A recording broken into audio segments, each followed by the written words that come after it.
So, in our last lecture, we introduced the idea that Mars appears to have had water in the distant past. And so this turns out to be important, and it raises several questions. So could there have been water on the Mars in the past? Because right now the atmosphere doesn't permit water because it is too thin, at least not on the surface of the planet. We said there was indications there may be liquid water under the surface under pressure, but it's not going to be quite the same as surface water. So what would be required in order for there to be water? You'd have to have a thicker atmosphere. So where did the atmosphere go? This is one of the questions we want to ask. What happened to Mars's atmosphere? Because it must have been thicker in the past. Secondly, where did all the water go? Because if you had water, when the atmosphere leaves, what happened to the water? Did the water leave, or did the water go somewhere underground? Which means we still have the question, is there water still there? Now, why do we care about all the water? Because we believe that water is necessary for life. So how long did it have water? So it takes a while for life to get going if Earth is an example.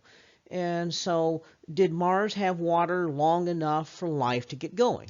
Well, the next question was it actually there for a long time? Because we see evidence of river channels and other flood features that involve quite a lot of water for a while. But that could happen if, for example, you have a big volcanic eruption, and then for a short time you have a thicker atmosphere, and then the atmosphere goes away, or possibly that you have an impact that changes conditions for a short term, and then it goes away.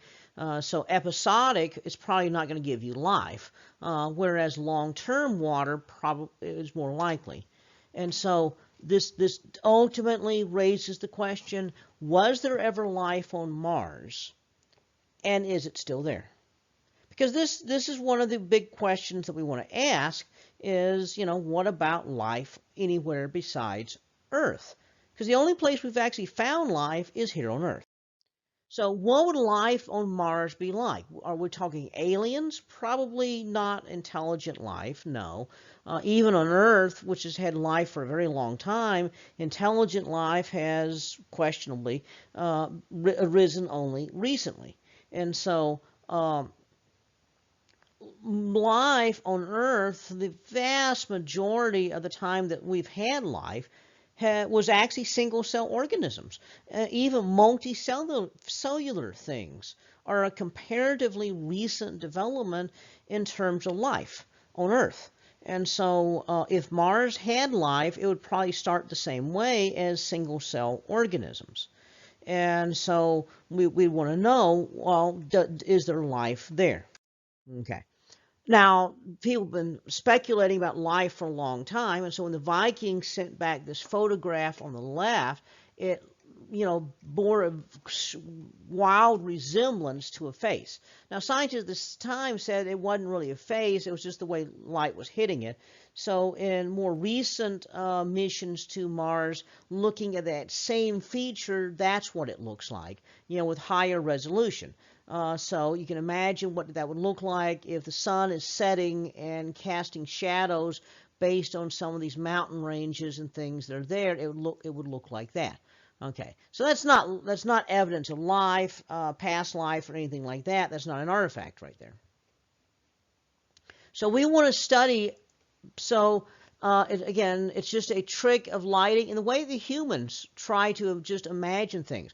There's all kind of people that look like a potato and they see a face in the potato, or they smear butter or jelly onto a piece of toast and they say, oh, it looks like such and such or whatever. Well, besides the face on Mars, another thing a lot of people point to is this meteorite, ALH 84001, stands for Allen Hills of Antarctica, because it was actually found in Antarctica during a search for meteorites. Was a kind of an odd sort of meteorite. It wasn't your traditional iron or anything like that. It was obviously a stony meteorite. So it took them a little while before they started analyzing it. And when they did, they realized that it was really not typical of a meteorite at all. And so this was not like any kind of meteorite that we were familiar with.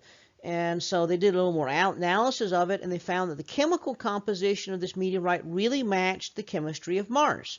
And so, wow, okay, so Mars. So the idea would be that a giant impact on Mars would knock a rock loose, and it would fly around the solar system until it runs into something. Well, that something could be Earth. So a really big impact could throw something upwards like that. So they sliced into it to analyze it, and what they found were these little things here. They look almost like seeds to me. And they had this big press conference saying that, wow, this could be evidence of life. It could be fossilized microscopic bacteria. These little nodules also had little tiny iron grains in them. And we know that certain bacteria align themselves with the Earth's magnetic field. Granted, Mars didn't have much of a magnetic field, so that doesn't seem to fit, why you'd have bacteria trying to align with something that's not there, though Mars may have had a thicker magnetic field in the past. And so like I said, they had a press conference about this. Now, the thing is, in the sciences, normally what you do is when you find a discovery, you publish it in a peer-reviewed journal so other scientists analyze what you're looking at and say, yes, this is worth publishing, no, it's not worth publishing. Really, it's poor form to announce a major discovery in a press conference, because now you're saying that without anyone going over and checking what you did, that you made a discovery. And so this is actually part of the problem that causes distrust among scientists, is that someone announces a press conference, they announce some finding, and then later other people look and say, oh, well, your experimental design was a little bit sloppy, and they discount the original finding. In this case, the people who found this made this very dramatic announcement that they had discovered fossilized life on Mars. But a number of geologists indicated that those same kind of structures could be caused by geological mineral deposits rather than fossilized life forms. Fossilizing bacteria is really hard anyway. And so this turns out to be, a counter argument to that. Certainly something that should have gone into a major caveat when they made the announcement. Furthermore, they're too small, because one of the things that we know is that life has to have certain things that make it life. In other words, you got to have a cell wall, and then you got to have cytoplasm with some kind of genetic material, such as DNA or so forth. We're not even going to talk about a nucleus. That'd be eukaryotic cell. We get something more simple that doesn't even have a nucleus. But you have to have the genetic material in there. You have to have organelles such as ribosomes and so forth in there. There's several things that you need in order to have life. And these things that they found turn out to be, for the most part, too small to fit everything in there that you need life. So it raises big questions, given that they're smaller than anything that we know of, that you could have to have life.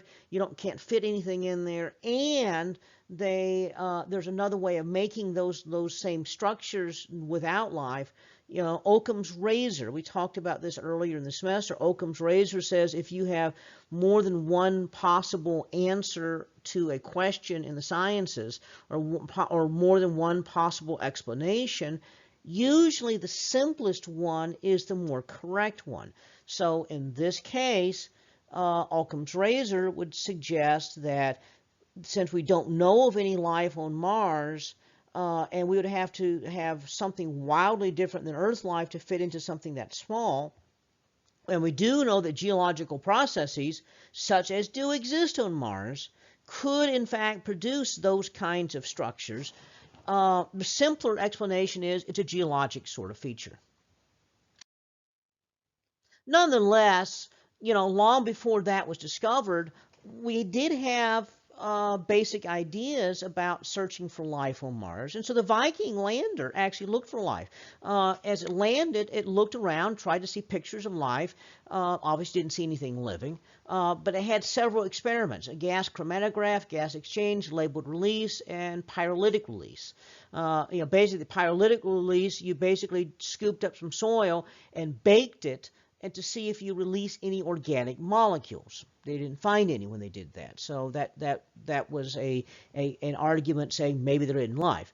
Gas chromatograph study looking for organic molecules, molecules that life would typically have. Didn't find that. Gas exchange, so put gases into the atmosphere of the little container holding it that were radioactive labeled. The idea of any life that absorbed those gases would then become radioactive, and then they searched through the soil to see if that happened. No, they didn't find anything. Labeled release, they put some nutrients into the soil and made sort of environment that'd be conducive for things to live. And so the idea would be if anything's alive, it would eat the nutrients and release radioactive gas as waste product. They did find something temporarily and then nothing. So either Martian life lives just a very short time, or else we just killed it easily, or it breathes just once. That doesn't make any sense. And this is the general consensus, the chemicals in the Martian soil actually interact with the nutrients to release gas. And so that's what they really think happened right there. Okay, so basically, at best, this was an inconclusive result. Now, by modern standards, these were extremely crude measurements right there and might have missed a lot. So it did not prove really that life existed or did not exist. What it basically did was said there's no evidence of a whole bunch of life. A long time passed between the 70s, when there were landings on the surface, and the next attempt at landing on the surface of Mars. And that was the 1990s. And finally, the Mars Pathfinder landed. And it did so in kind of a different way. It inflated these big bubbles here, and big balloons and like airbags, and bounced along the surface until it rolled to a stop, and then a rover rode off and analyzed the surface. Now, the Sojourner rover was really more of a test of new technology. It did make some very impressive measurements of the surface of Mars, but it was not really designed specifically to look for biomarkers, signatures of life. That was actually supposed to be the Beagle II, which was a British space mission. So you have the Mars Express, the orbiter, and then the lander, the Beagle II. Beagle II bounced on the surface and then never maintained contact. The speculation is, as it was bouncing, it actually knocked circuit boards possibly loose inside, and so it ended up not functioning.